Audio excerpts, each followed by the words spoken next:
সবাই কেমন আছেন? আশা করি সবাই খুব ভালো, সুন্দর, সুস্থ এবং হাসিখুশি আছেন। সৌম্য মুখার্জি অশরী চ্যানেলে আপনাদের সঙ্গে আজ সোমবার। অনেকে আমার পরে রাগ করবেন যে আজকে 10-11 দিন হয়ে গেল, আপনার তো কোনো পাত্তা নেই, আপনার কি চ্যানেল চালানোর ইচ্ছে নেই? দেখুন, চ্যানেলকে সবাই ভালোবাসে, এটা একটা সন্তানের মতো।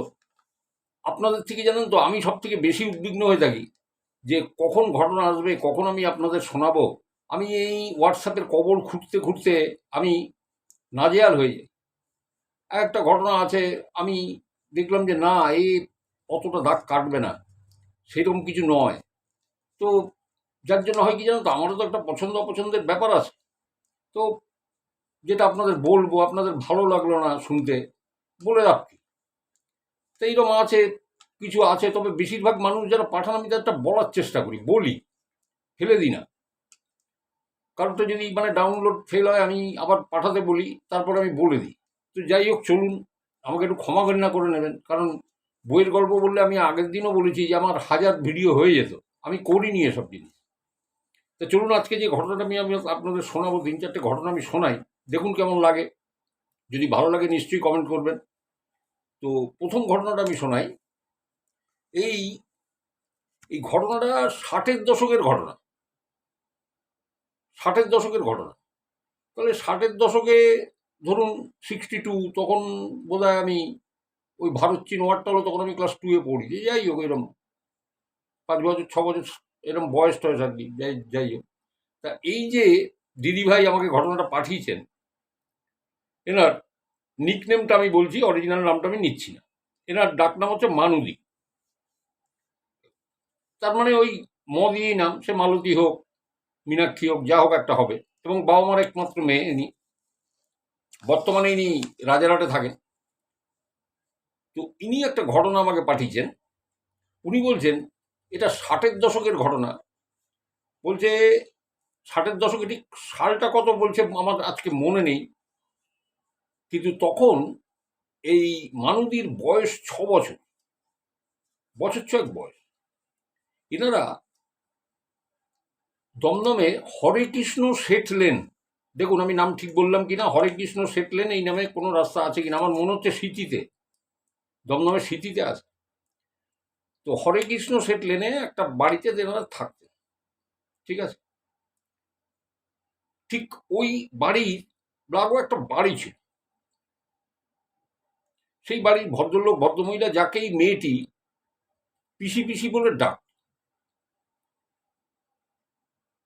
পিসি পিসি বলে ডাকতো, এবং ডাকতো মীরা পিসি। মীরা পিসি বলে সম্বোধন করতো, আর তার হাজব্যান্ডকে পিসে মশাই। এবার এই মেয়েটি ওয়ান ফাইন মর্নিং, মানে একদিন মেয়েটি ঘুম থেকে উঠে এ আর মীরা পিসিকে আর খুঁজে পাচ্ছে না। কোথায় গেল মীরা পিসি? মীরা পিসি কোথায় গেল? একদিন দেখতে পায় না, দুদিন দেখতে পায় না, 3 দিন দেখতে পায় না। এই 6 বছরের সেই ছোট্ট মানুদি তখন তার মাকে বিরক্ত করে মারে যে মা, মীরা পিসি কোথায়, মীরা পিসি কোথায় গেছে, মীরা পিসিকে কেন দেখছি না, আকুল হয়ে গেছে। কারণটা আপনাদের একটু বলে দিই। এই মীরা পিসি এই মেয়েটিকে, এই 6 বছরে মেয়েটিকে প্রচন্ড ভালোবাসতো। ছোটবেলায় কোলে পিঠে করে মানুষ করেছে, টানতে টানতে কোলে করে নিজের বাড়িতে নিয়ে যাওয়া, খাওয়ানো, এ করা, ওকে নিয়ে ঘুরে বেড়ানো, সব কিছু করেছে। ওনার নিজের কিন্তু একটা বড় মেয়ে আছে, তা সত্ত্বেও এরপরে ওটা অগাধ টান, বুঝতে পেরেছেন? সব কিছুতে মীরা পিসি। তো এরকম হয়, একটা আত্মিক একটা থাকে, একটা ভালোবাসা, একটা টান। আর দেখুন, ছোট মানুষকে আপনি যত ভালোবাসা দেবেন, সে তো আপনাকে চিনবেই, সব থেকে আগে খোঁজ করবে তার। বাচ্চাদের মনে তো কোনো পাপ থাকে না, স্বাভাবিকই জিজ্ঞেস করছে, মা মীরা পিসি কই, মীরা পিসি কই। আর এনার মা খালি বলে যাচ্ছেন, মীরা পিসি গেছে এক জায়গায়, আসবে, চলে আসবে, তুই চিন্তা করিস না, আসবে আসবে, রোজই আসবে আসবে বলে, আসে তো আর না। এবারে এ পড়লো, এই মেয়েটি রাত্রে শুয়ে শুয়ে মীরা পিসির চিন্তা করে। হ্যাঁ, মীরা পিসিকে সে কেন দেখতে পাচ্ছে না, একদম তাদের বাড়ি লাগোয়াই। হ্যাঁ, তো এইবার ওই হরিকৃষ্ণ শেঠ লেনের ওই বাড়িটায় মীরা পিসিকে দেখা যাচ্ছে না, মেয়েটি খুব হয়ে ওঠে। এইবারে মেয়েটি, ওর যখন 6 বছর বয়স, যেটা আপনি মনে আছে, রাতের বেলায় বাবা মার ধারে শুয়েছে, মাঝে শুয়েছে, রাত্রে উঠে ও ঘরের দরজা, তখনকার দিনের দরজা জানেন তো এরকম হুড়কো সিস্টেম ছিল, কাঠের হুড়কো এরকম টানা, ওই রকম। বলে হুড়কো অব্দি কিন্তু হাত যাওয়ার কথা না। বলে আমি কি করে খুলে ফেলতাম আমি জানি না, আমি ওই হুড়কো খুলে বাইরের উঠোনটায় বেরিয়ে এসে ওই মীরা পিসির ঘরের দিকে আমি তাকিয়ে থাকতাম। কিছুক্ষণ বাদে মা যখন টের পেয়ে যেত যে আমি নেই বিছানায়, সঙ্গে সঙ্গে, দেখুন সন্তান শুয়ে আছে পাশে, মা তো টের পাবেই, কারণ মার ধ্যান জ্ঞান সন্তানের পরে থাকে। দেখছে বিছানায় নেই, ধড়মড় করে উঠে বসে দেখছে মেয়ে উঠোনে দাঁড়িয়ে ওই মীরা পিসির ঘরের দিকে তাকিয়ে আছে। এরকম করে বহু দিন ধরে যে এই মেয়ে দরজার হুড়কো খুলে বাইরে চলে যায়, মীরা পিসিকে খুঁজে বেড়াচ্ছে। এইবারে একদিন এটা না ভয়ানক আকার নিল।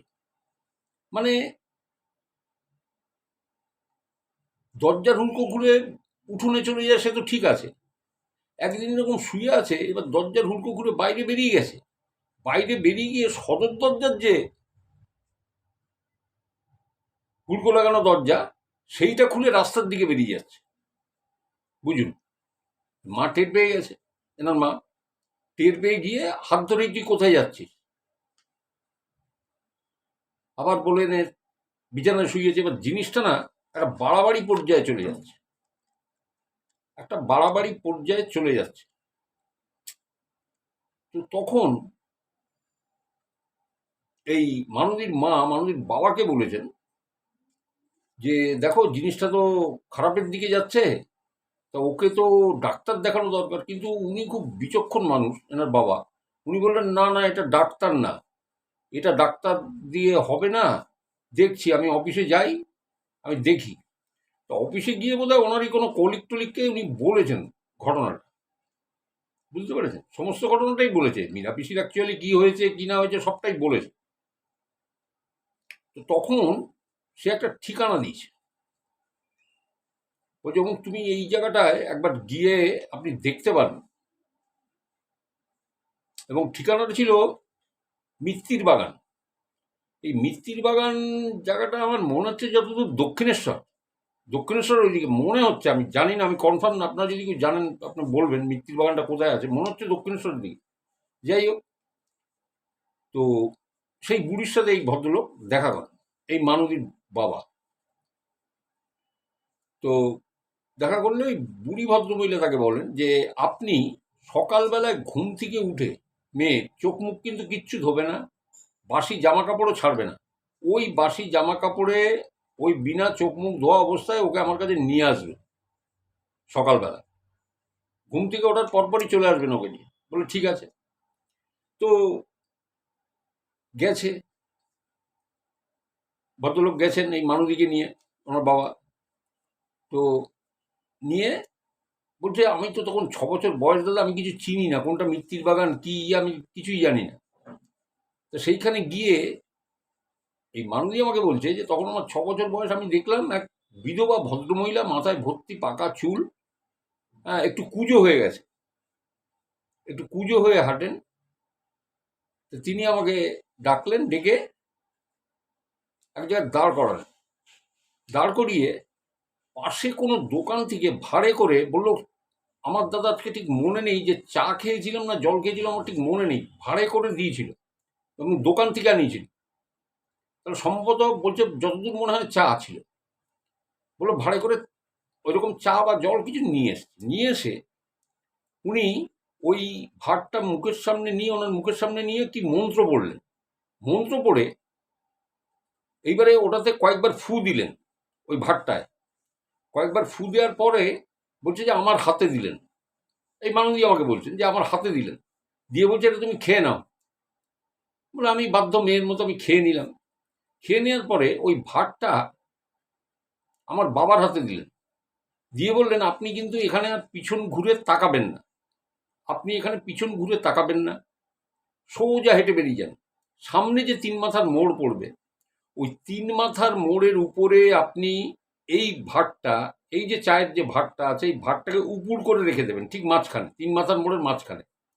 তারপরে গাড়ি ঘুড়ি কি পিষে দিয়ে যায়, যাক চলে যাক, দেখার দরকার নেই। আপনি ওইখানে রেখে এই যে ভাগটা 3 মাথার মোড়ের সামনে যে 3 মাথা পড়বে ওর মাঝখানে রেখে আপনি আর তাকাবেন না, ওটা বসিয়ে দিয়ে আপনি সোজা হেঁটে চলে যাবেন আর পিছন ঘুরবেন না। তো বলে বাবা তাই করলেন। তারপরে বাবা আমার হাত ধরে, আমরা পিছনে তাকায়নি কিছু না, বাড়ি চলে এসেছি। বলে দাদা এরপর থেকে না আমার গা না কিরকম ভার ভার হতে থাকলো, গা কিরকম ভার হয়ে যেত সন্ধ্যের পর। বললো তখন ছোট বয়সে, 6 বছর বয়স, আমি কিছু বুঝতে পারতাম না যে আমার শরীরের মধ্যে কিছু একটা হতো। আজকে সেটা অনুধাবন করতে পারি এত বছর বয়সে এসে। ঠিক আছে, 60-এর দশকের 5-6 বছরের মেয়ে, এখন তার কত বয়স আপনি আন্দাজ করুন। তো বলছে আজ সেটা আমি অনুধাবন করতে পারি, আমার গাটা ভার হয়ে যেত। বলছে বিশেষ করে ওই রাস্তাটা দিয়ে যখন আসতাম, ওই চিড়িয়া মোড় থেকে যে রাস্তাটা ঢুকে আসছে 7 ট্যাঙ্কসের দিকে, ওই রাস্তাটা দিয়ে যখন আসতাম, আপনার ওই চিড়িয়া মোড় দিয়ে এদিকে ঢুকতে গেলে, জংশনের দিকে ঢুকতে গেলে আপনার বাঁ দিকে কাশীপুর গার্মেন্টসের ইয়েগুলো পড়ে, কোয়ার্টারগুলো পড়ে, উঁচু পাঁচিল দিয়ে ঘেরা, দেখবেন। আর ডান দিকে পুলিশ কোয়ার্টার। বলে ওই জায়গাটা এত নির্জন ছিল তখনকার, সেই সময়কার কথা বলছি, মানে 60-এর দশকের কথা। তা আমার বাবা বলতো যে ওগুলো সব সাহেবদের বাড়ি ছিল, ওই গার্মেন্টসের ওই ইয়েগুলো, যে কোয়ার্টারগুলো। এখন তো গার্মেন্টসেলে যারা ইয়ে করে তাদের ওটা কোয়ার্টার। তাহলে ওই রাস্তাটা দিয়ে আসতে গেলে আমার গা শিউরে উঠতো, আমার ভয় লাগতো, গা ভার হয়ে যেত। বলছে আর মিত্তির বাগান বা ইয়ে, তারপরে আমি ওখানে যখন ওখান থেকে গেছি টেছি, আমি তো পরে জেনেছি ওখান থেকে গেলে আমার গাটা খুব ভার হয়ে যেত। কিন্তু আমার এই যে দরজা খুলে বেরিয়ে যাওয়া, এই যে হুড়কো খুলে আমি যে বেরিয়ে যেতাম, এটা কমে গেল।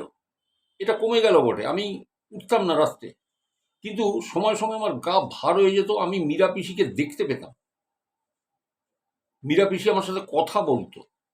বুঝে দেখুন, মেয়েটা বলছে আজকে তার বয়স কত বছর। বলছে সেই ছোট্ট 6 বছরের মেয়ে, আজকে এত বছর বয়স হয়েছে, আমি কিন্তু দেখতে পেতাম ওনাকে, আমার সাথে কথা বলতো, আমাকে আদর করতো। বুঝতে পেরেছেন, আমাকে এত ভালোবাসতো। কিন্তু আমি এটা তো কাউকে তো বলতে পারতাম না যে ওই যে মীরা পিসি দাঁড়িয়ে আছে বা কিছু। আমি চুপচাপ ওই মীরা পিসির কথা শুনতাম। হ্যাঁ, মীরা পিসি দাঁড়িয়ে আছে দেখতাম। বললো যে এই মীরা পিসির বাড়িটা হচ্ছে, মীরা পিসি কিন্তু খুব বিখ্যাত পরিবারের মেয়ে, মানে বসিরহাটে মৈত্র বাগান, আমি জানি না মৈত্র বাগান বলে আপনারা জানতে পারবেন, যদি কেউ শোনেন তা বলবেন। মৈত্র বাগান বলে যে ইয়েটা হচ্ছে, ওই মৈত্র বাড়ির বড় মেয়ে হচ্ছে এই ইয়ে মীরা পিসি। এই মীরা পিসিটা 4 বোন, তার মধ্যে 2 বোন যমজ, লক্ষ্মী আর সরস্বতী, আর 2 ভাই। বোঝা গেল? তো বললো এরপরে আমি ওই যে ওনার যে জোড়া বোন ছিল, লক্ষ্মী আর সরস্বতী যার নাম, তারপর যে লক্ষ্মী পিসি বা কারোর বিয়েতে আমি গেছিলাম এরপরে, সে তো অনেক বছর আগের কথা। এইবারে সেইখানে গিয়ে আমার মা দেখছে আমাকে সেই চোখে চোখে চোখে চোখে রাখছে, তার পাশে পুকুর আছে, এ আছে। বলছে আমি ওইখানে গিয়ে, দাদা আপনাকে কি বলবো, আমি ওইখানে গিয়ে মীরা পিসিকে দেখতে পেয়েছি। মানে আমার সামনে দাঁড়িয়ে আছে, আমাকে ইশারা করছে, আমার সাথে হাসছে, কথা বলছে, আমি দেখতে পেয়েছি। আমি সবসময় দেখতাম মীরা পিসিকে, কিন্তু জানতাম না। তো ওখানে একটা ছোট বাচ্চাকে আমি দেখি, খুব একদম খুদে একটা বাচ্চা। ঠিক আছে, ওইটা হচ্ছে ওই মীরা পিসিরই ছেলে। মীরা পিসির একটা বড় মেয়ে আছে, সেই বড় মেয়ের বিয়ে ময়লা খোলা বা কিছু এরকম বসিরহাটে জায়গা আছে, সেখানে ভালো বিয়ে হয়েছে বড় মেয়ে।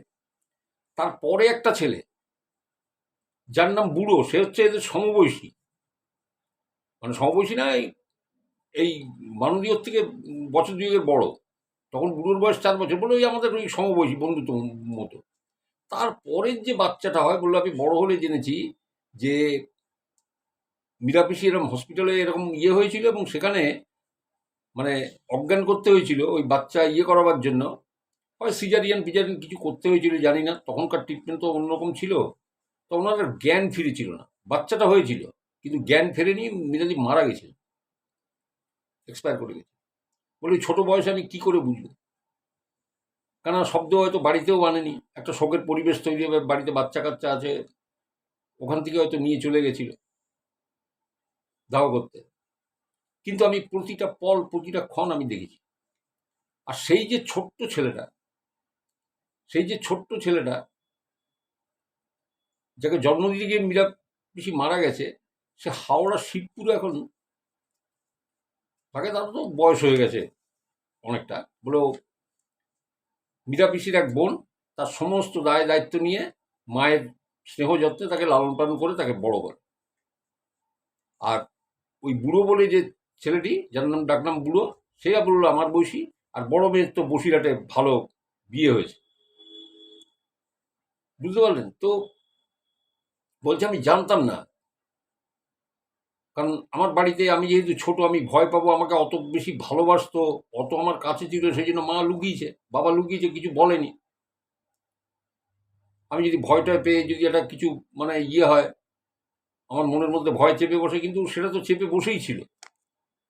আমি তো অনর্গল ওনাকে দেখতাম, বলতো যে জানেন দাদা, আমার বাবা অফিসে যাচ্ছে, কাকাদের দেখছি অফিসে যাচ্ছে, আর মীরা পিসির হাজবেন্ড যিনি, তিনি ওই বাড়িতে বসে আছেন। বলে আমি যেতাম, যে জিজ্ঞেস করতাম ও পিসেমশাই তুমি অফিস যাবে না? পিসেমশাই চুপ করে চেয়ারে বসে থাকতো। বলে ও পিসেমশাই তুমি অফিস যাবে না? আমার বাবা কাকা সবাই তো অফিস করতে গেল, তুমি যাবে না অফিসে? একটা ছোট মেয়ের কি জিজ্ঞাসা থাকতে পারে? আর পিসেমশাই তো পিসেমশাই জ্বালাতে মরছেন, যে সদ্য পত্নী বিয়োগ হওয়া।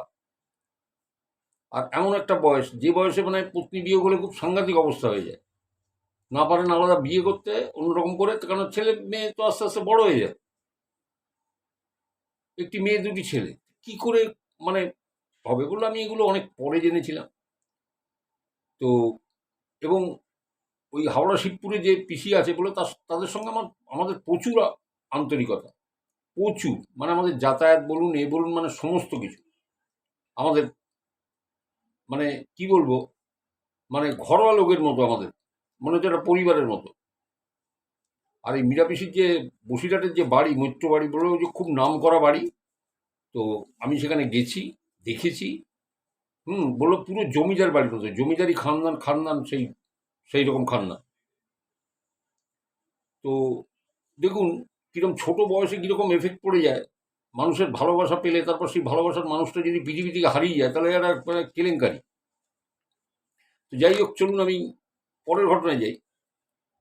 এই পরের ঘটনাটা আমাকে যে পাঠিয়েছে, এই সিস্টারের যদি আরো কোনো ঘটনা পাই আমি নিশ্চয়ই আপনাকে বলবো। আছে, উনি আমাকে বলেছেন হোয়াটসঅ্যাপে, আমি আপনার জানাবো। তো আমাকে দ্বিতীয় ঘটনাটা পাঠিয়েছে অভিজিৎ চৌধুরী। অভিজিতের ঘটনা ওদের নিজের একটা ঘটনা আমি বলেছিলাম আপনাদের, কিন্তু এই ঘটনাটা ওর না, ওর বন্ধুদের সাথে ঘটে যাওয়া একটা ঘটনা, যেটা 2020 সালে ঘটেছিল বলে ও আমাকে জানাচ্ছে। এখন ব্যাপারটা হচ্ছে, ও বলছে যে আমরা যখন স্কুলে পড়তাম, তখন আমার ক্লাসমেট, আমরা মানে তিনজন অন্তরঙ্গ বন্ধু ছিল, অন্তরঙ্গ বন্ধু, এবং আমরা একই বেঞ্চে বসতাম। তো এই তিনজন হচ্ছে তিনজন না, চারজন, চারজন অন্তরঙ্গ বন্ধু ছিলাম। তা ওই বেঞ্চে, আমরা এক বেঞ্চে চারজন বসতাম, তার মধ্যে বলছে একজনের সঙ্গে আমার যোগাযোগ নেই, সে কোথায় হয়তো চাকরি টাকরি নিয়ে চল, কিন্তু এদের দুজন মানে সঞ্জীব আর রতন, বললো এদের সঙ্গে আমার যোগাযোগটা বরাবরই আমার ছিল। এরাও মালদা টাউনেই থাকে, আর অভিজিৎ মালদা টাউনে থাকে, কিন্তু ওই দেখা হয় খুব কম, সবারই কাজের ব্যাপার। এই সঞ্জীব আর রতন বলে যে ছেলেটি, এরা রিয়েল এস্টেটের ব্যবসার সঙ্গে জড়িত, এবং ইকোনমিক্যালি কন্ডিশন খুব ভালো, অর্থনৈতিক অবস্থা এদের খুব ভালো, এই দুই বন্ধুরই, বুঝতে পেরেছে। একদিন এই অভিজিতের সঙ্গে দেখা হয়েছে, হঠাৎ করে দেখা হতে, বলে আরে তোর সঙ্গে একদিন বাদে দেখা, এই কেমন আছিস, কী করছিস, কোথায় কাজ করছিস, এই করছিস সে করছিস, এই সব কথা টথা বলছে। তো বলছে যে এই কথা বলি, আহ, মানে নিজের কাজ করি, আর অবসর সময়ে এক কাকু আছে গল্প বলে, মানে মানুষের জীবনে ঘটে যাওয়া ঘটনা বলে, সেটা আমি শুনি। বলে সেটা আবার কি? বলে কোন কাকুর গল্প শুনি?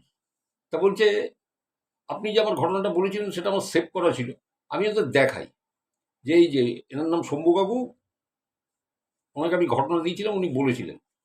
বলে কিরম ঘটনা? বললো এই যে মানুষের জীবনে যা যা ঘটে যায়, হ্যাঁ, সত্যিকারের কোনো ঘটনা মানুষের জীবনে যেটা বিজ্ঞানে বা যুক্তিতে ব্যাখ্যা করা সম্ভব না, এইরকম ঘটনা। তো তখন বলছে যে এই রতন সঞ্জীবের মুখের দিকে তাকাচ্ছে। তা তখন ওই সঞ্জীব বলছে ঘটনা তো আমাদেরও আছে, তাহলে যদি তাই হয় তাহলে তো ঘটনা আমাদের আছে, আমরা যা দেখেছি তোর তো সে এক্সপিরিয়েন্স হবে না। তা তুই শম্ভুকে জিজ্ঞাসা কর বলবে কিনা, তাহলে আমি, উনি বলবেন কিনা, তাহলে আমি সেই ঘটনাটা আমরা তোকে বলছি যে কি হয়েছিল। বলে তুই বল, আমি শম্ভুকে পাঠাবো। তখন ওই ছেলে দুটো বলে যে যদি শম্ভুবাবু এটা বলে তাহলে আমরা শুনবো, এবং শুনে মানে অন্তত অনেকটা আমরা হালকা হয়ে যাব যে হ্যাঁ উনি আমাদের কথা বলেছেন এবং আমাদের জিনিসটাকে তুলে ধরেছেন। তখনও অভিজিৎ দেব বলতে থাকে যে 2020-তে শোন, ওরা তখন মানে তার আগে থেকে রিয়েল এস্টেটের ব্যবসার সঙ্গে যুক্ত, তো ভালো পয়সা কড়ি করে নিয়েছে। তো বলছে 2020-তে দুর্গাপুজোটা হলো, আপনাদের মনে আছে তো? সে কোনো রকমের দুর্গাপুজো হলো না, হ্যাঁ, সব মাস্ক পরে যে সেই ওই ঠাকুর বরণ টরণ করেছিল, এমনিতে কেউ রাস্তায় খুব একটা বেরোয়নি। তো ওই দুর্গাপুজোর পরে দেখবেন আস্তে আস্তে ট্রেন চালু হয়েছিল। তখন আস্তে আস্তে ট্রেন, তখন কিন্তু ভ্যাকসিনেশন হয়নি, ভ্যাকসিনেশন হয়নি, মানে ওই 20-র অনেক পরে বা 21-এ যখন আবার সেকেন্ড ওয়েভটা আসলো, তারপরে মাস্ট হয়ে গেছিল যে আপনি দীঘা পুরী কোনো মানে কোনো জায়গায় যাবেন আপনার আরটিপিসিআর রিপোর্ট নিয়ে যেতে হবে সাথে, মানে আধার কার্ডের মতো আরটিপিসিআর রিপোর্টটা চাই যে আপনি whether you vaccinated or not, মানে ভ্যাকসিনেটেড আছেন কিনা আপনি, এটা নিয়ে যেত। তা তখনও ভ্যাকসিন ইয়েটা হয়নি, চালু হয়নি। প্রথম তো চালু হয় যারা স্বাস্থ্যকর্মী, পুলিশ কর্মী, আগে তাদের, জরুরি ভিত্তিক ইয়েতে যারা কাজ করে, ফায়ারে যারা কাজ করে, আগে তাদের ভ্যাকসিনেট করা হয়, তারপরে ইন জেনারেল কেস সাধারণ মানুষের জন্য খুলে দেওয়া হয়। তো যাই হোক, ওই সময় যখন যে ট্রেনটা চলাচল যখন শুরু হলো, তখন এই সঞ্জীবের রতন দেখেছে যে এ তো হাতেবাজি মঙ্গলবার, চল সব ফাঁকা ফোকটার ব্যাপার। ট্রেন যখন চালু হয়েছে তাহলে চল লাটাগুড়ি যাব, লাটাগুড়ি নর্থ বেঙ্গল।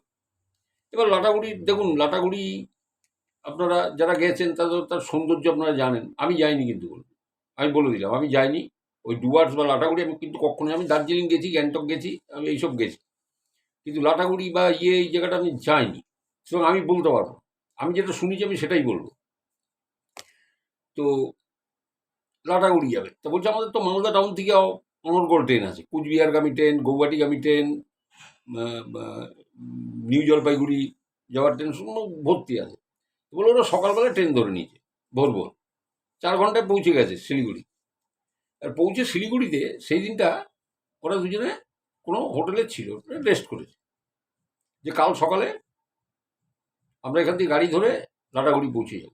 কারণ তার পরের দিন থেকে ওদের বুকিংটা ছিল, 2 দিনের জন্য বুক করেছিল একটা ওই রিসর্ট টাইপের কাঠের একটা, সেই সুন্দর একটা ইয়ে মতো রিসর্ট রয়েছে, সেটা বুক করেছিল।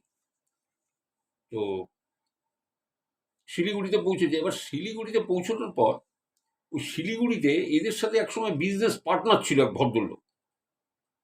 ভদ্রলোক, এদের সাথে বিজনেস পার্টনার ছিল, কিছুকাল এদের সাথে বিজনেস করেছে, এই মালদা টাউনের পরে কাজ টাজ করেছে। তো যাই হোক, তার সাথে দেখ বা তাকে ফোন করেছে, সে এসছে, বলে কী ব্যাপার তোমরা এখন এই মানে খালি মরশুমে কোথায় চলে? তা বলছে এই লাটাগুড়িতে যাবো, 2 দিন একটু ঘুরে টুরে আসি, অনেক দিন বেরোই না, এই করোনার সমস্ত কিছু তো বন্ধ ছিল, ট্রেনটা চালু হয়েছে, তাই সেই জন্যই যাব। তো বলছে তাহলে একটা কাজ করো, তোমরা তো আজকে যাচ্ছ না, আজকে তো থাকছো। তা বলছে যে হ্যাঁ আজকে থাকছি, কাল সকালে। বলে তাহলে সকালে অন্য গাড়িতে যাওয়ার দরকার কি, পয়সা দিয়ে আমার স্করপিও যাচ্ছে। ওই ভদ্রলোক কিন্তু ওই ইয়ে মানে রিয়েল এস্টেটের কাজ করে, বেশ বড় ব্যবসায়ী, এবং এদের সাথেও পার্টনারশিপ একসময় কাজ করে গেছে। তো বলছে আমার কালকে আমি স্করপিও গাড়িতে যাবে, আমার নতুন স্করপিও একদম নিয়েছি, তুমি ওই গাড়িতে চলে যাও, কারণ ওখানে আমার লোক আছে, লোক আনতে যাবে, তো গাড়িটা ফাঁকা যাবে, তোমরা চলে যাও তাহলে। তা বলছে একদম ফাঁকা যাবে, তা ভাড়াটা তো দিতে হবে। বলে আরে দূর, গাড়িটা তো এমনি যাচ্ছে, তো ভাড়া কিছু না, তোমার থেকে আমি ভাড়া নেবো, তোমরা কালকে চলে যাও, ড্রাইভার এসে ইয়ে করে নেবে, তুলে নেবে। তো যাই হোক, সেই কথা বলা। পরের দিন সকালবেলায় সেই নতুন ঝকঝকে স্করপিও, বলে দুজন মাত্র যাত্রী, পুরো একদম মানে এসি চালিয়ে দিয়েছে, বলে আমরা চললাম। আর ভদ্রলোক খুব ভালো। তা ভদ্রলোক যে ড্রাইভার, ভদ্রলোক বলছে আমাদের, বলছে যে স্যার কিন্তু এই গাড়িটা কাউকে কাউকে দেন না, অচেনা অজেনা কাউকে দেন না, আপনাদের সাথে বিশেষ পরিচিত বলে আপনাদের কিন্তু দিলেন। তা বলছে হ্যাঁ, আমাদের সাথে পরিচিত মানে আমাদের সাথে পার্টনারশিপে উনি কাজও করেছেন অনেক। তা ড্রাইভারকে বলে দিল এই ডেস্টিনেশনে যাবে, আমরা এই রিসর্টটা বুক করেছি, ওইখানে যাবো। তো বলছে ঠিক আছে। তা রাস্তায় যেতে যেতে কোনো জায়গায় তো হয়তো থেমেছে, ওই রাস্তার পাশের দোকানে হয়তো তখন সবে সবে খুলেছে, তো করোনাটা একটু শিথিল হওয়াতে এই মোমো টোমো হয়তো খেয়েছে টেয়েছে। তো ওইখানে খেতে খেতে সঞ্জীব আর রতন পরামর্শ করছে, বলে দেখ যতই বিনা পয়সায় আসি, একটা কাজ করি, এই ভদ্রলোকের তো 1000 টাকা দিয়ে দেবো, বুঝলি, সেটা হচ্ছে ভদ্রতা, কেন ফোকটাই ইয়ে করতে যাবো। তো বলে ঠিক আছে। এইবারে ওরা তো পৌঁছে গেছে, এবার পৌঁছে গিয়ে সেইখানে বলছে যে যখন নেমেছে, তা বলছে আপনার ওই সুটকেস সুটকেস এই যা লাগেজ আছে আমি দিয়ে দেবো ঘরে। তা বলছে না না না, আরে দাদা আপনি ছাড়ুন, ওই রিসর্টে লোক এসে ওরা নিয়ে গেল এদের লাগেজগুলো। লাগেজ তো বিরাট কিছু না, এদের পিঠে ব্যাগই রয়েছে, ওটাই মূলত, আর টুকটাক যে জিনিস ওরা রিসর্টের লোক নিয়ে গেছে। তা তখন এরা 1000 টাকা দিয়েছে ওই ভদ্রলোকের হাতে। ভদ্রলোক নেই, কিছুতেই নেবে না, বলে না না আমাকে অপরাধী করবেন না, স্যারের ব্যাপার, আমি কিছুতেই টাকা নিতে পারবো না। বলে আরে দাদা, এটা মিষ্টি খাওয়ার টাকা দিলাম আপনাকে, আমি তো কোনো ঘুষ দিচ্ছি বা ইয়ে দিচ্ছি না, আমরা খুশি হয়ে দিচ্ছি। সে কিছুতেই নেবে না। তো তখন বলছে, ফোন করলো ওই লোকটাকে, যে দাদা আপনার ড্রাইভারকে আমি এই ইয়েটা দিতে যাচ্ছি 1000 টাকা, সে নিচ্ছে না। বলে কেন, টাকা দেবে কেন? আচ্ছা ঠিক আছে, যদি অত তোমাদের সম্মান বোধে বাঁধে, তাহলে 500 টাকা দিয়ে দাও। তখন সেই 500 টাকা তাও নেবে না। তো তখন সঞ্জীব জোর করে পকেটে গুঁজে দেয় টাকাটা। তো লোকটি ওখান থেকে বিদায় নেয়, বলে যে আপনারা কবে যাবেন তাহলে বলবেন, যদি খালি থাকে আমি নিয়ে যাব, এদিকে তো আমি আসি, আমি নিয়ে যাব। বলে ঠিক আছে। তো যাই হোক, এবার তো রিসর্টে ঢুকেছে, দারুণ মনোরম পরিবেশ একদম। মানে আপনারা যারা গেছেন লাটাগুড়িতে, মানে ওর যা বর্ণনা দিচ্ছে, মানে দারুণ। বলে পিছন রিসর্ট পিছন দিকে একটা নদী গেছে, নদী মানে পাহাড়ি নদী, তো অনেক, তো ওখান থেকে সব বয়ে বয়ে যায়, পাড় থেকে যে জলটা নেমে আসে এই পাথরের ইয়ে ভেঙে ভেঙে যায় ওগুলো, পিছন নদী, সামনে একদম মানে সেই সবুজ লনের মতো এরকম ঘাস। তো এটা দেখে বলছে যে মনে মনে হচ্ছে না ঘাসের পরে পা দিয়ে খানিকক্ষণ ঘুরে নি, এইরকম সামনে দূরে পাহাড় দেখা যাচ্ছে, হ্যাঁ, বিশাল বিশাল গাছ, মানে সে মানে মনোমুগ্ধকর একদম দৃশ্যটা। বলছে আমরা যার সাথে চাটা দিয়েছে, একটু হালকা টিফিন দিয়েছে, তো দেওয়ার পরে তো ওর যে ম্যানেজার আর কি ওই রিসর্টের, নাম হচ্ছে দীনেশ। কারণ বাঙালি ছেলেরা সহজেই পটিয়ে ফেলতে পারে, বুঝতে পেরেছেন তো, যে ওই নাম জিজ্ঞেস করে তারপর দীনেশ দা শুরু করেছে। দীনেশ দা, তা আমরা একটু এদিক দিয়ে ঘুরে আসি। তা হচ্ছে কোন দিকে যাবেন? তা বলছে এই হাঁটতে হাঁটতে যাই, এইদিকে পিছনে নদীটা আছে, ওইদিকে একটু যাবো, এতে যাবো। তা বলছে ওই নদীটা আছে তো, ওই নদীটা ডান দিকে যেখানে বাঁক নিয়েছে, হ্যাঁ ওই বাঁকের ওই দিকটাতে যাবেন না। তো বলছে কেন? এবার সঞ্জীব চেপে ধরছে। সঞ্জীব বলছে কেন, আপনি হট করে বললেন ডান দিক যদি বাঁক নিয়েছে, কী হবে ওখানে?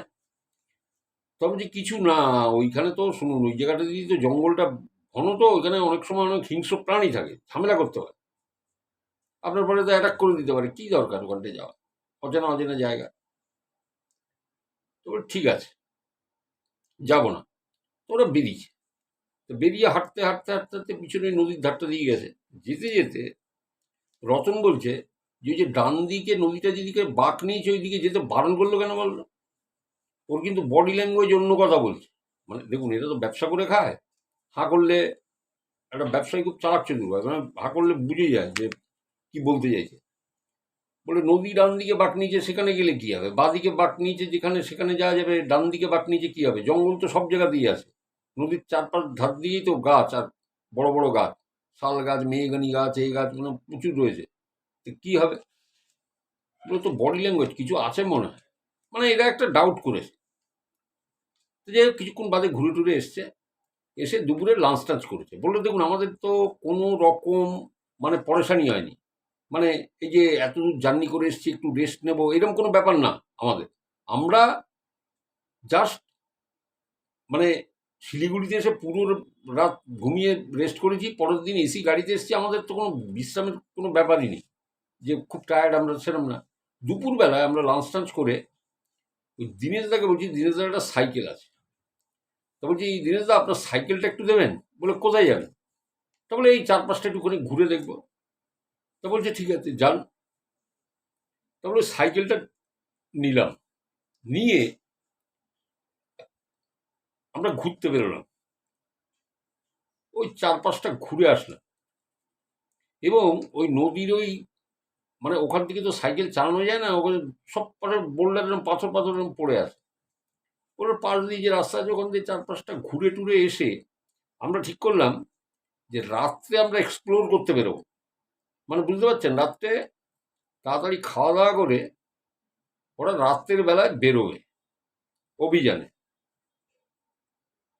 এবং ছবি টবি তুলবে, দুজনের কাছেই আইফোন। পয়সার তো কোনো অসুবিধে নেই, অর্থনৈতিক অবস্থা আগে ভালো, আমি বলেই দিয়েছি, আইফোন রয়েছে। এবং এরা যখন ওই কোনো জায়গাতে বেড়াতে যায়, এরা এই এক্সপ্লোরের সমস্ত জিনিসগুলো নিয়ে নেয়, মানে কিরম বলে মাথার ক্যাপ থেকে শুরু করে গায়ের স্প্রে থেকে শুরু করে, কোনো বন্য প্রাণী যদি থাকে তার একটা আলাদা স্প্রে আছে, পাওয়া যায়, মানে কয়েক ঘন্টা ওই মানুষের গায়ের গন্ধটা পাবে না। মশা বা বিষাক্ত কোনো জিনিস কীটপতঙ্গ তার জন্য স্প্রে, নুনের যদি যোগ ফোক ধরে তার জন্য এরকম ছোটো সাইজের গামবুট এদের কাছে সব সময় থাকে, এবং ওগুলো নিয়েই গেছিল। তা ওই ঘুরে টুরে আসার পরে তার দিনেশদা জিজ্ঞাসা করে যে কেমন ঘুরলেন? তা বলছে ভালো। তা দিনেশদা একটা কথা বলছি, আজকে রাত্রে ডিনারটা একটু তাড়াতাড়ি দেবেন। বলে কটায়? বলে এই 8টা 8:30টার মধ্যে দিয়ে দিন, আমরা 9টায় একটু বেরোবো। তো বলছে 9টায় বেরোবেন, কোথায় যাবেন? বলে আমরা তো যেখানেই যাই একটু রাতের দিকে বেরোই, একটু এক্সপ্লোর করতে বেরোই, ছবি টবি তুলি।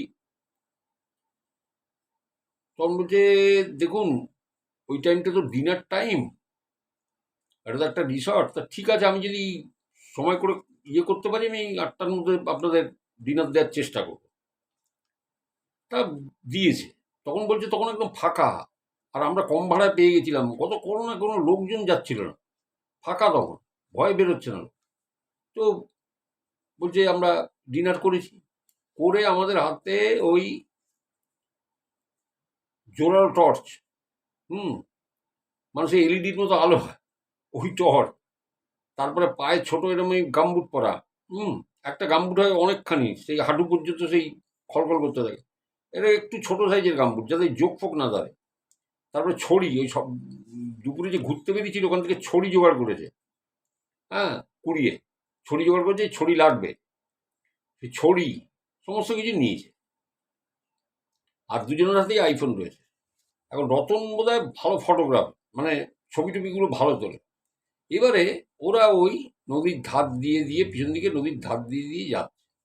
নদীটা একটা জায়গায় গিয়ে একটু বাঁ দিক মুড়ে আবার এরকম ডান দিকে টান নিয়েছে।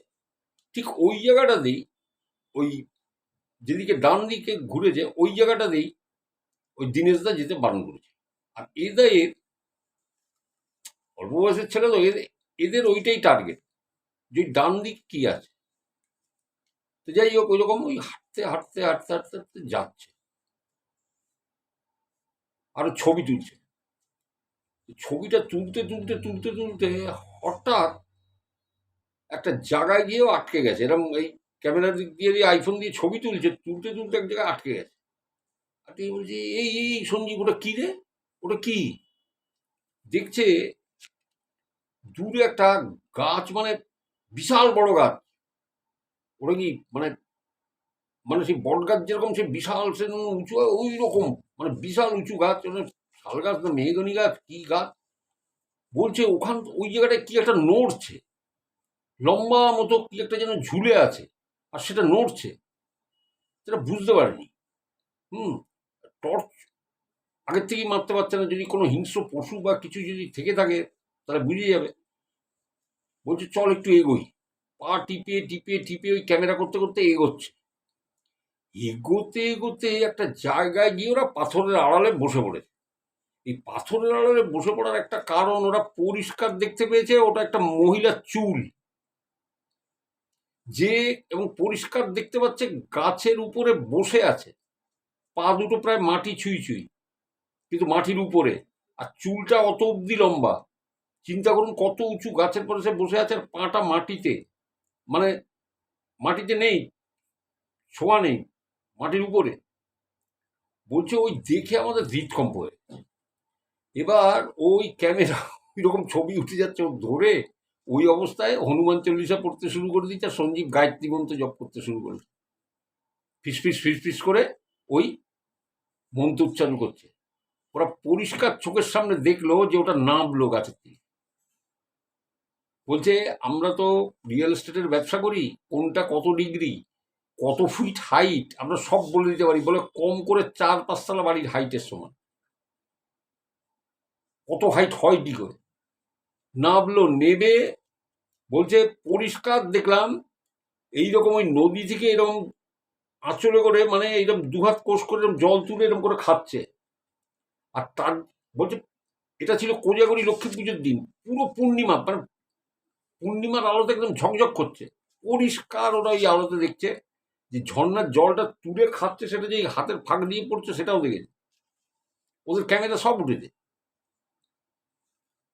অনেকে বলে যে প্যারানর্মাল বা এই জাতীয় জিনিস ক্যামেরা আসে না, অনেক সময় দেখবেন ক্যামেরায় চলে আসে। আপনি কারুর একটা ছবি তুলতে গেছেন, দেখছেন এই লোকটাকে, এই ছবিটাকে পাশে দাঁড়ানো, বুঝতেই পারবেন না। তো যাই হোক, ওদের ক্যামেরায় উঠে গেছে। এইবারে ওর তো সেই মানে একজন হনুমান চল্লিশার একজন এইবারে ওখান থেকে নেমে ওই আঁচলে করে জল এরকম তুলে খেয়ে বলছে দুপা আমাদের দিকে এগোলো। বললো তখন আমাদের মানে বুকের রক্ত শুকিয়ে গেছে, আর কিছু করার নেই, আমি জানি যে মারা যাবো, কিচ্ছু করার নেই। তো হঠাৎই থেমে গেল, এদিকে আসতে গিয়ে দুপা হেঁটে থেমে গেল, থেমে পিছন ঘুরলো, পিছন ঘুরে হাঁটতে হাঁটতে হাঁটতে হাঁটতে চলে যাচ্ছে সেই দশাশই, মানে 4-5 তলা বাড়ির সমান লম্বরে। কি বলছে যাবি পিছনে পিছনে যাবি, তখন বলছে খবরদার না। বলছে দেখলাম যে দূর থেকে ও হাঁটতে হাঁটতে হাঁটতে হাঁটতে সেই যে বিশাল জঙ্গল, ওই জঙ্গলের মধ্যে কোনো মিলিয়ে চলে গেল। রতন তখন জিজ্ঞাসা করছে সঞ্জীব কি করবি, তো বলছে চল চল চল শিগগিরই রিসর্টে ফিরে চল। তখন ওই টর্চ জেলে জেলে ওই নদীর রাস্তা দিয়ে ওরা রিসর্টে ফিরে এসছে, তখন প্রায় 10:30 বাজে। 10:30 যখন বাজে তখন ওই দিনেশদা একটু রাগারাগি করেছে, হ্যাঁ আপনারা, এবং যার সময় রীতিমতো তাদের ফোন নাম্বার রেখেছিল, মানে দিনেশদা কিছু একটা কাজ করতে পেরেছিল জানেন তো। শিয়ানা লোক, 9 বছর কাজ করছে ওখানে, আগে চা বাগানে কাজ করতো, তো 9 বছর কাজ করছে, সব জানে। ওরা বেরোনোর সময় ওদের ফোন নাম্বার, টেলিফোন নাম্বার লিখে রেখে দিয়েছিল, যে টেলিফোন নম্বর দুটো দিয়ে যান, যদি আসতে দেরি হয় তাহলে ফোন করবে বা ইয়ে করবে। 10:30 বেজে গেছে, ঢুকেছে যখন, তখন দিনেশদা বলছে হ্যাঁ 10:30 বেজে গেল, আপনারা কোনো নিয়ম কানুন মানেন না রিসর্টে, এত রাত্রে এরকম, আপনারা কোথায় গেছিলেন। তা বলছে এই গেছিলাম, নদী কিচ্ছু বলেনি। বলছি গেছিলাম ওই নদীর দিকে একটু ঘুরে টুরে আসলাম, ফটো টটো তুললাম, বললামই তো এক্সপ্লোর করতে যাবো, একটু তো দেরি হতেই পারে দাদা। বলে বলে বললো আমি আর সঞ্জীব ঘরে ঢুকলাম। ঘরে ঢুকে ঘুমোবো কি, রাত 1:30-2টো পর্যন্ত খালি গল্পই করে যাচ্ছি যে কি দেখলাম। তো সঞ্জীব বলছে এগুলো তো মা ঠাকুমাদের মুখে শুনতাম, যে হিয়া বড় চেহারা, হিয়া বড় ব্রহ্মদৈত্যী, এগুলো তো রূপকথার গল্প। তো এটা আমার চোখের সামনে দেখলাম কি করে, এটা কি, এ তো ভিডিওতে সব উঠেছে। তখন বলছে যে কি করবি, কালকে কি আর থাকবি, আমরা 2 দিনের জন্য বুক করেছিলাম, আজকে তো একদিন হয়ে গেল। কালকে বললেন না না, কাল সকালবেলা চলে যাবো এখান থেকে, এখানে থাকার দরকার নেই, এ কিছু কেস আছে। তো পরদিন সকালবেলায় ওই দিনেশদার কাছে গেছে, এরা দিনেশদাকে ডেকেছে, বলছে দিনেশদা আমরা তো 2 দিনের জন্য ঘর বুক করেছিলাম, তা ভালো লাগছে না, আমরা আজকে চলে যাবো। বলে চলে যাবেন, বললো হ্যাঁ ঠিক আছে, আপনাকে একটু বাদে জানাচ্ছি, যাবো কি যাবো না জানাচ্ছি একটু বাদে, আমরা কথা বলে নিই। বলে ঠিক আছে জানাবেন। তো তখন সঞ্জীব বলছে দাঁড়া, আজকে রাতটা থেকে যাই, এই ব্যানারটা কি আমার জানতে হবে, যে এটা কি।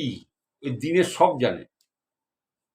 প্রথম দিন বলেছিল না ডান দিকে যাবেন না, নদীটা যেদিকে ডান দিকে বাঁক নিচে যাবেন না, এর ভিতরে ব্যানা আছে, তুই শুনে রাখ আমার থেকে। এই ব্যানাটা বের করতে হবে। বললে ও কি করে বার করবি, ও বলবে না কিছু, বলবে না, তুই দাঁড়া না। তখন সঞ্জীব করেছে কি, তো শিয়ানা ছেলে আজকালকার, হচ্ছে ওকে যে বলেছে যে দীনেশ দা, বলছি এখানে ওই ড্রিঙ্কস পাওয়া যাবে তো? তা বলছে হ্যাঁ হ্যাঁ, আপনি কোন ব্র্যান্ড খান আপনারা বলবেন, আমি আনিয়ে দিচ্ছি। তা বলছে ঠিক আছে। তা বলছে আচ্ছা দীনেশ দা, আপনি খান, ড্রিঙ্ক করেন? বলে হ্যাঁ করি। তা বলে ঠিক আছে, আপনি যা খান আর আমাদের এই ড্রিঙ্কসটা আনবেন, এই নিন টাকা নিন, টাকা দিয়ে দিচ্ছি। তা বলে ঠিক আছে, তাহলে আজকে কিন্তু রাত্রে আমরা পার্টি করবো। বলে হ্যাঁ করবেন, কিন্তু ও একটু দেরি হবে, 9:30 পরে। বলে হ্যাঁ হ্যাঁ, 9:30 পরে হোক। এই সব চাট ফাট করে একদম রেডি টেডি করে সব রিসর্টের কাজ ফাজ মিটিয়ে 9:30 সময় দীনেশ দা আর এই সঞ্জীব আর রতন বসেছে ড্রিঙ্ক করতে। এদের প্ল্যান আছে যে ওকে ড্রিঙ্ক করিয়ে করিয়ে, নিজেরা তো করবেই, খাবে, আর করিয়ে করিয়ে ওর থেকে মুখের থেকে কথাটা বার করে নেয়, কি ব্যাপার, অরিজিনাল ব্যাপারটা কি। তো খাচ্ছে খাচ্ছে, এক পেক দু পেক করে খেতে খেতে খেতে খেতে টুক করে রতন জিজ্ঞাসা করছে আচ্ছা দীনেশ দা, এই যে এখানে কি আছে গো, এই নদীটা এই ডান দিকে টান নিয়েছে, তুমি ওদিকে যেতে বারণ করছিলে, কিছু কি আছে বলো না আমাদের। তবে না না ভাই, আরে কি থাকবে ওখানে, ওই হিংস্র জন্তু জানোয়ার আছে, এই জন্য বারণ করেছি, এছাড়া কি থাকবে এখানে, কিছু এখানে কিছু আছে নাকি, কিচ্ছু নেই। আর সঞ্জীব বুঝতে পেরেছে যে সাড়ে সে আনা এ ইয়ে করছে। তা বলছে আর একটু নেশা করানো যাক। ওই ঢালছে আর খাওয়াচ্ছে। রাতে রাতে বলছে যে একটা কথা বলবো দীনেশ দা, আমাদের কাছে যা প্রুফ আছে তাতে আপনার অস্বীকার করবার কোনো জায়গা থাকবে না, আমি যদি দেখাই আমরা, আপনি তখন কি করে বলবেন যে এখানে কিছু নেই। তখন না কি আছে, দেখবেন ভিডিও কি আছে, দেখবেন ভিডিওগুলো কি আছে, আপনার দেখলে তো আপনি এখানে অজ্ঞান হয়ে যাবেন। তখন বলেছে এই দেখেছি, ভিডিও দেখিয়েছে। দেখে তো দীনেশ বাবুর চোখ বড় বড়। তো বলছে কি আছে আমাকে সেটা বলুন।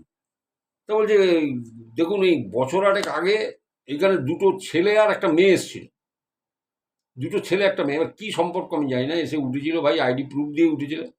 এবারে বুক করেছিল, এদের মধ্যে একটা ছেলে আগে চলে যায়, আর একটি ছেলে মেয়ে এখানে ছিল। বললো জানি না দাদা, পরের দিন হই হই মেয়েটার লাশ ওই যেদিকে ডান দিকে জঙ্গলটা আছে না, যেদিকে ডান দিকে মোড় নিচে নদীটা, ঠিক ওইখানে পড়েছিল, এবং কোনো হিংস্র জন্তু যেন সেটা খুবলে খুবলে খেয়েছে।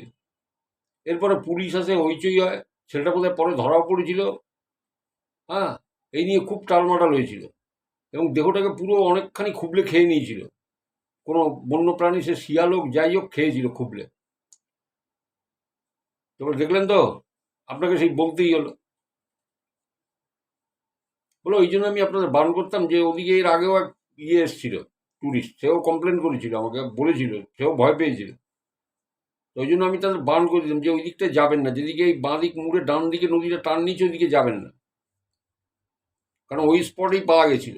আপনারা যে গাছের ছবি বা ইয়েটা দেখেছেন, ওইখানে পাওয়া গেছিল বডিটা। এবং যারা সকালবেলার দিকে এই কাঠফাট কুড়োতে আসে লোকালিটির লোক, তারাই দেখেছে, এবং শরীরের বিভিন্ন অংশ খাওয়া ছিল। তো যাই হোক, বলছে ঠিক আছে, এইটাই আপনার থেকে জানার ছিল। যাই হোক, সেই রাত্রটা তো দিনেশ দার থেকে কথা বার করলো, কথা বার করে পরের দিন সকালবেলায় এরা বললো এবার আমরা মানে বিদায় নিই। অনেক ভালো লাগলো আপনার এখানে এসে। যাই হোক, ফোন নাম্বার তো আমাদের কাছে আছে, যদি কখনো আসি বুক করব, কথা বলে আসবো। বলে হ্যাঁ হ্যাঁ ঠিক আছে, কোনো অসুবিধা নেই। তো জিজ্ঞেস করছি আপনি কত বছর? বলে আমি আগে চা বাগানে ছিলাম। চা বাগানে ওই জন্য আপনাদের আমি বলেছিলাম যখন সাইকেল নিয়ে বেরিয়েছিলেন যে চা বাগানের মধ্যে ঢুকবেন না, চা বাগানের মধ্যে ঢুকলে অনেক সময় পথ হারিয়ে যাবেন, ওই জন্য চা বাগানের মধ্যে ঢুকতে নেই। হ্যাঁ, ওই দূর থেকে দেখেন ওই ঠিক আছে, ওই জন্য আপনাদের বারণ করেছিলাম। তো ঠিক আছে, নিশ্চয়ই ইয়ে করে পারলে আসবেন। তো ওরা বিদায় নিয়ে চলে আসে। এবার শিলিগুড়িতে যখন এসে পৌঁছেছে, তখন এই রতন আর সঞ্জীবের ঘোর কাটেনি। এরা কিন্তু এদের ঘোরের মধ্যেই রয়েছে। বলছে যে হোটেলে শুয়ে বলছে যে কী রে ভাই, এ কী দেখলাম। এ তো ঠাম্মা ঠাম্মাদের মুখে গল্প শুনেছি এগুলো। ভূত পেতনি এ তো চোখের পরে দেখে নিলাম। কি করা যায় বলতো? তা বলছে যে দেখ আমরা ব্যবসা করে খাই, কি জিনিস এই মোবাইলে তুললাম। তারপরে চল গুয়াহাটি যাবি, তখন ওরা শিলিগুড়িতে, গুয়াহাটিতে চল, ওখানে অনেক তান্ত্রিক টান্ত্রিক আছে, না তো কামাখ্যায় চলে যাবো।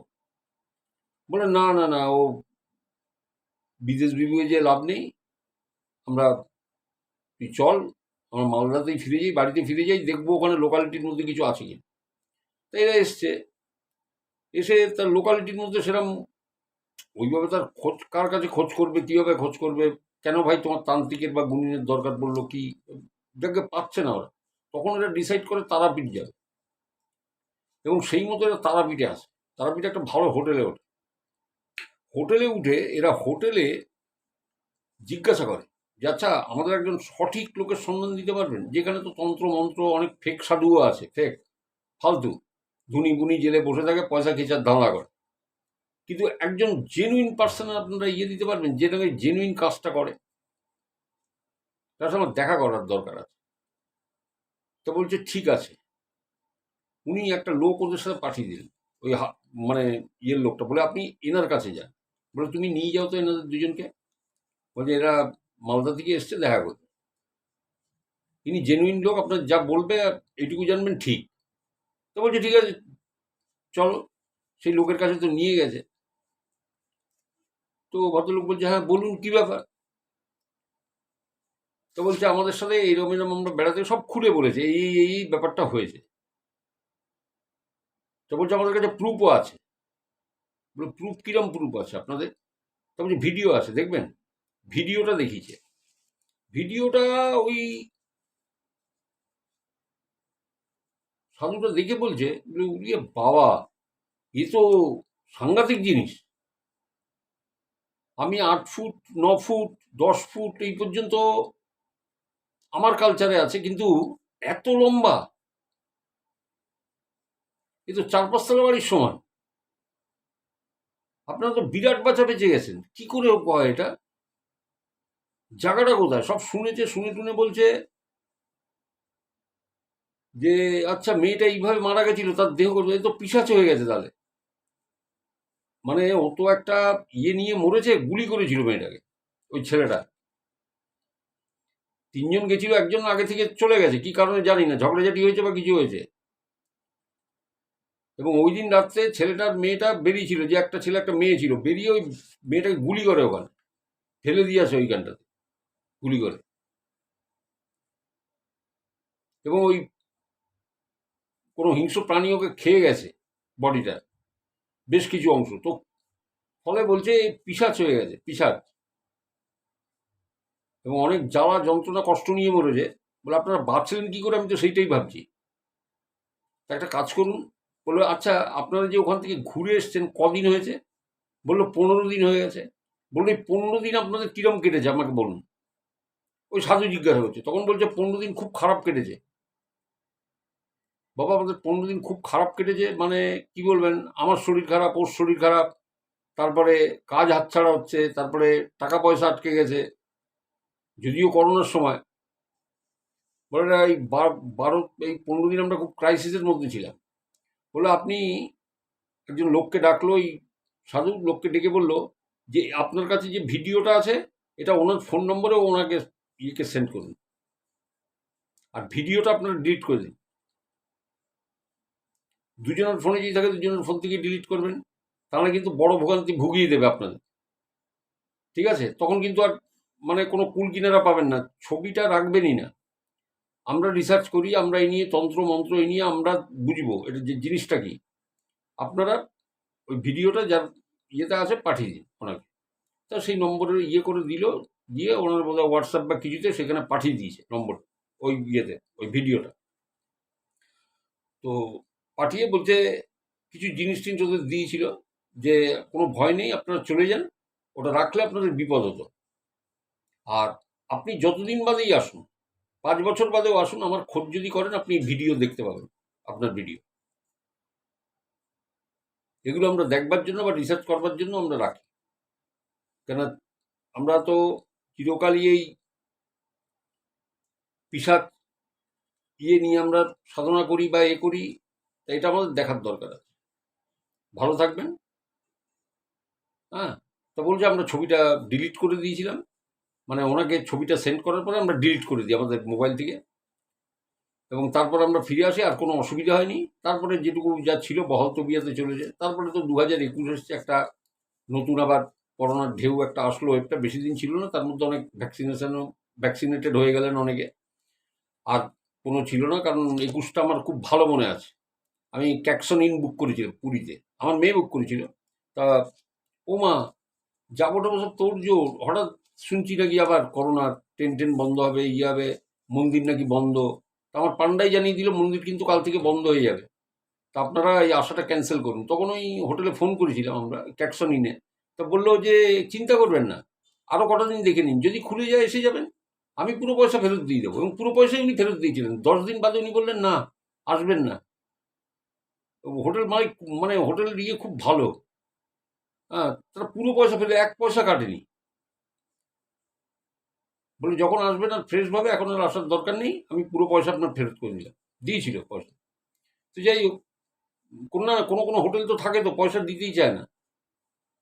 এমন হোটেল আছে পুরীতে একদম ইয়ের উপরে, এমন কিছু আহামরি না সে হোটেল, আপনারা সবাই জানেন। ওই পার্ক হোটেল বা সাগরিকার গা দিয়েই একদম। হ্যাঁ, তাদের আপনাকে মানে পুরো পয়সা দিতে হবে হোটেল বুক করতে গেলে, পুরো অ্যাডভান্স আপনাকে আগে দিয়ে দিতে হবে। আর আপনি যদি কোনো কারণে না যান, কোনো 1 পয়সাও ফেরত নেই। কেন যাবো ভাই, তোমার ইয়েতে বহুত হোটেল আছে পুরীতে। হ্যাঁ, এসব আমি দেখি, ইউটিউবে দেখি একটা জিনিস, মানে খুব সাংঘাতিক কেস। আর ঘটফট দেখেছি আমি, এমন কিছু না। ওই নামই ওই, আমি আর নাম ফাম নিলাম না। যাই হোক, তো যাই হোক, এরপরে রতনা সঞ্জীব এই ঘটনাটা অভিজিৎকে দিয়েছিল, আমি আপনাদের শোনালাম। আপনাদের কেমন লাগলো আপনারা জানাবেন। কত মিনিট হলো ভাই, বলি বাবা অনেক টাইম হয়ে গেছে। চলুন আর একটা ঘটনা আমি বলি। এই ঘটনাটা সুরজিৎ, হ্যাঁ, এর নামটা আমি লিখে রাখি, দেখি। না, সুরজিৎ না, এর নাম অরিজিৎ, অরিজিৎ ঘোষ, সাঁইথিয়া, বীরভূম। তা অরিজিৎ তো ইয়েতে কাজ করে, সেনাবাহিনীতে। ঠিক আছে, এর আগে একটা ঘটনা ওর আমি বলেছিলাম, ওদের গ্রামের। তা ওদের যে গ্রামের, ওরা বর্তমানে টাউনে থাকে, কিন্তু ওদের যে গ্রামের বাড়িটা, গ্রামটা আমি জানি, কিন্তু যেহেতু ওর নামটা নিতে বারণ করেছে, আমি নিচ্ছি না। তা এখন যেখানে শহরে টাউনে ওরা থাকে, সাঁইথিয়ার ওখান থেকে প্রায় 15 কিলোমিটার দূরে ওরা, ওদের যে আলিবাড়ি বা যে গ্রামটা, যেখানে বাবা কাকারা সব থাকতো, জেঠু টেটুরা একসাথে। তা ও যেমন বলছে, আমি যেমন সেনাবাহিনীতে কাজ করি, তা আমার বাবা ডাব্লিউবিপিতে ছিলেন, ওয়েস্ট বেঙ্গল পুলিশে, এবং এসআই র্যাঙ্কে উনি ছিলেন, সেখানে দিয়ে রিটায়ার করেছেন 2009, এবং 2019 সালে আমার মারা যাননি। হ্যাঁ, মানে অসুখ বিসুখের কারণে মারা যান।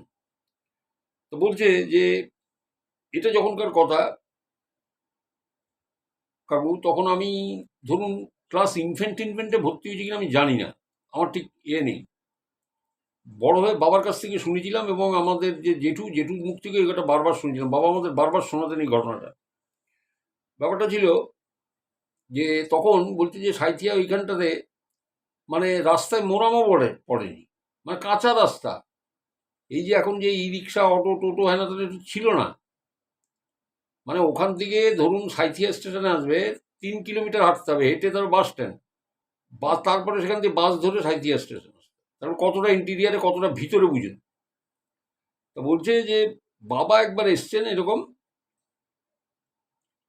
ওই বারাকপুরে বাবা পোস্টিং, বাবা এসছেন ওই 2-3 দিনের একটা ছুটি, কোনো রকম পুলিশে তো শহরে ছুটি পাওয়া যায় না, ছুটি টুটি জোগাড় করে বাবা এসছেন 2-3 দিনের জন্য।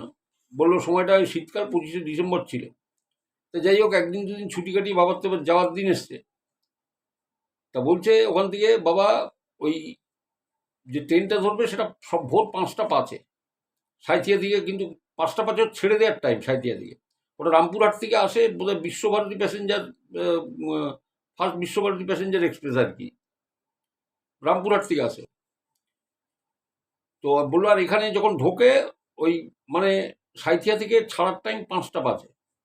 এবার দেখুন, 5টা 5-এ যদি ধরতে হয়, তাহলে আমার বাবাকে উঠতে হবে রাত 3টে, কারণ 3 কিলোমিটার হাঁটতে হবে তো, হেঁটে, তারপরে বাসের রাস্তা, সেখান থেকে বাসে করে সাঁইথিয়া। তো বলে যাই হোক, বাবা রাত্রিরে উঠেছে, বলে আমার জেঠু কাকু তারা সব বলছে যে দাঁড়া তোকে এগিয়ে দিয়ে আসি এত রাত্রিরে। তা বলছে না না, বলে বাবা তো পুলিশে চাকরি করতেন, অত ভয় ভীত কম ছিল, বলে না না তোর কষ্ট করতে হবে না, যেতাম আমি যেতে পারবো। যাই হোক, এবারে উনি বাড়ি থেকে তো বেরিয়েছেন। বেরোনোর পরে ওখানে একটা জায়গা আছে, আপনাদের একটা ঘর ইয়েতে আমি বলেছিলাম ভিডিওতে, এই অরিজিতের ঘটনা বলতে গিয়ে, এই সাহিত্যার পর বলেছি আগে, একটা জায়গা আছে যেখানে মুখাগ্নি করা হতো, একটা বাঁশ ঝাড়ের কাছে। তার পাশে লাগো একটা পুকুর আছে, বাঁশ ঝাড় আছে, ওইখানে আগে মুখাগ্নি করে তারপরে শ্মশানে দাহ করতে নিয়ে যেত। এটা ওখানকার রীতি বা রেওয়াজ বা প্রথা আমি জানি না। ওইখানে মুখাগ্নি পালাটা ওইখানে হতো। তো যাই হোক, এবারে উনি তো 3টের সময় উঠেছেন, সারা অন্ধকার, শীতকালের রাত, হাতে টর্চ নিয়ে উনি, সাথে ওনার এই কিডস ব্যাগটা, 2টা জামা কাপড় আছে, হাঁটতে হাঁটতে যাচ্ছেন। ঠিক ওই যে বাঁশঝাড় যেখানে এই মুখাগ্নি করা হয়, ওইখানে দেখছেন সাদা মতো কোনো একটা অবয়ব ওখানে দাঁড়ানো, যার নাক চোখ মুখ পা কিছু বোঝা যাচ্ছে না, কিন্তু সাদা। থমকে দাঁড়ালেন, থমকে দাঁড়িয়ে উনি টর্চ জ্বেলেছেন। যেই টর্চ জ্বেলেছেন কিচ্ছু নেই, যেই টর্চটা বন্ধ করছেন দেখছেন আবার ওই সাদা অবয়ব। বুঝতে পেরেছেন? এবার উনি দাঁড়িয়ে আছেন, উনি চিন্তা করলেন আমি যদি এইভাবে দাঁড়িয়ে থাকি আমার তো ট্রেন পাবো না, আমার তো মুশকিল হয়ে যাবে, আমার তো আজকে জয়নিং ডেট, এ তো সমস্যা করে দেবে। উনি দুর্গানাম জপ করতে করতে করতে করতে এগিয়ে গেলেন। এরপরে যখন গিয়ে টর্চ মেরেছে, তখন সত্যিই কেউ ছিল না, ওটা সরে গেছিল ওখান থেকে। আর অরিজিৎ বলছে যে আমাদের বাড়িতে কিন্তু দুর্গা পুজো হয় দাদা, এবং খুব জাগ্রত, খুব মানে সাত্ত্বিকভাবে আমাদের বাড়ি দুর্গা পুজো হয়। তাই বাবাই দুর্গানাম জপ করতে করতে যখন এগিয়েছে, তখন ওই শ্যাডোটা সরে গেছে, যে সাদা মতো দাঁড়িয়ে ছিল সে সরে গেছে, ছিল না। এরপরে আস্তে আস্তে ওই বাঁশবাগানের পাঁচ দিয়ে বাঁ দিক দিয়ে সরু রাস্তা গেছে, ওখানে একটা নদী আছে, মণিকর্ণিকা। মণিকর্ণিকা নদী, বেনারসের মণিকর্ণিকা ঘাট না, ওই নদীটাই ছিল সরু নদী, ওর উপর দিয়ে একটা সাঁকো আছে। ওই সাঁকোটা পার হতে হতো। যারা সাইথিয়ার ওই সমস্ত সাইডে থাকেন, যদি কেউ থাকেন আমাকে বলবেন যে ঠিক বলছি কিনা, যারা পুরনো দিনের লোক বলবেন। তো ওই সাঁকোটা পার হয়েছে, সাঁকোটা পার হয়ে আবার একটা বাঁশ ঝাড় দেখছেন, ওইখানে আবার ওই সেই মূর্তি দাঁড়ানো। বুঝতে পেরেছেন? ওই সেই মূর্তি দাঁড়ানো। আবার উনি টর্চ মারছেন, দেখছেন কিচ্ছু নেই, আবার টর্চ মারছেন, দেখছেন কিচ্ছু নেই। এবারে কি করবেন উনি? আরে ভাই, আমি তো দাঁড়িয়ে থাকতে পারি না, আমার তো ট্রেন ধরতে হবে ওনাকে। উনি ওই কি করেছে, ওই মূর্তিটা ওখানে দাঁড়িয়ে আছে, আর বাঁশের ঝাড় তো, একটা বাঁশ না হেলে, হ্যাঁ টোটাল বাঁশ গাছ, সে একটা গাছ মানে পুরো বাঁশ নিয়ে হেলে এরকম রাস্তাটা আটকে দিয়েছে। উনি সেটাকেও ইগনোর করলেন, দুর্গা ঠাকুরের নাম জপ করতে করতে করতে করতে, মা দুর্গার নাম জপ করতে করতে পাশ কাটিয়ে এড়িয়ে গেলেন। এখন কিন্তু ওনার কিন্তু ভয় লাগছে, উনি শীতেটাতে দরদর করে ঘামতে লাগলেন, এই অরিজিতের বাবা। এইবারে যখন উনি হেঁটে হেঁটে যাচ্ছেন, বাম দিকে একটা তেঁতুল গাছ পড়ে। উনি দেখছেন ওই তেঁতুল গাছ বীভৎসভাবে নড়ছে। মানে শীতকালে 26 বা 27 ডিসেম্বর, কোনো হাওয়া নেই, বাতাস নেই, তেঁতুল গাছ ধরে মনে হচ্ছে কেউ ঝাঁকাচ্ছে। এইবারে কিন্তু হাজার পুলিশে কাজ করলে উনি কিন্তু ভয় পেয়ে গেলেন, ভয় পেয়ে দৌড়তে শুরু করলেন। ভয় পেয়ে দৌড়তে অনেকখানি দৌড়েছেন। পুলিশে কাজ করা মানুষ, দৌড়ানো অভ্যেস আছে, দৌড়েছেন যতটা পেরেছেন, দৌড়েছেন। দৌড়তে দৌড়তে উনি দূরে দেখলেন একটা গ্রাম আছে, গ্রামটার নাম আমি জানি, কিন্তু ও যেহেতু নিতে বারণ করেছে অরিজিৎ, আমি নিচ্ছি না।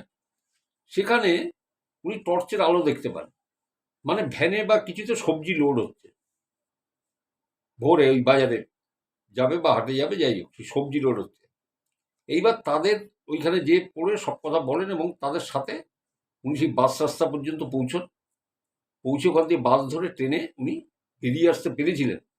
এবং পরবর্তী সময়ে উনি, তখন তো এত মোবাইল, 36 বছর আগের কথা, মানে 36 বলছি কি, ধরুন বছর 30 আগের কথা। হ্যাঁ, তখন তো বোধহয় মোবাইল বোধহয় এত ঘরে ঘরে এত মনে হয় চালু হয়নি, মনে হয় না, আমি জানি না, হিসেব মেলাতে পারছি না মোবাইলের জন্য। ল্যান্ডফোন ছিল, তবে সব জায়গায় তো ল্যান্ডফোন অ্যাভেলেবেল ছিল না। তা বলছে যে অরিজিৎ বলছে আমাদের বাড়িতে তো ল্যান্ডফোন ছিল না, কারণ সেরকম আমাদের ইয়েও ছিল না, অবস্থাও ছিল যে ল্যান্ডফোন থাকবে বাড়িতে। তা বাবা বারাকপুর থেকে চিঠি মারফত আমাদের জানিয়েছিলেন ঘটনাটা বাড়িতে। তো বললো, আমি পরে শুনেছিলাম যে ঠাকুমা বলেছিলেন যে এ আর কেউ না, এ হচ্ছে ওই বুড়ি যাকে তুই ঠাকুমা বলতিস। মানে অরিজিতের বাবা একজনকে গ্রামে ঠাকুমা ডাকতেন, খুব ভালোবাসতেন ওনাকে, কারণ ওনার তো মা আছে, তো তাই ওই ঠাকুমা ঠাকুমা বলে ডাকতেন। আবার যখন এই ইয়েতে ওই বারাকপুর থেকে উনি বাড়িতে যেতেন, হ্যাঁ, তখন ওনার জন্য না এই ফলমূল, মিষ্টি, কাপড় এইগুলো দিতেন। আর এই ঠাকুমাকে খুব আশীর্বাদ করতেন, এই ইয়ের বাবাকে, অরিজিতের বাবাকে, যে অনেক বড় হও, ভালো থাকো, সুখে থাকো। তা অরিজিতের ঠাকুমা বলেছিল, উনি ছাড়া আর কেউ না, তুই যাকে দেখেছিস রাতের বেলায়। অনেক সময় খুব ভালোবাসার মানুষও খুব দেখা দেয় বা দেখা দিতে পারে এরকম। তো যাই হোক, আজকে অনেকটা সময় নিয়ে নিলাম।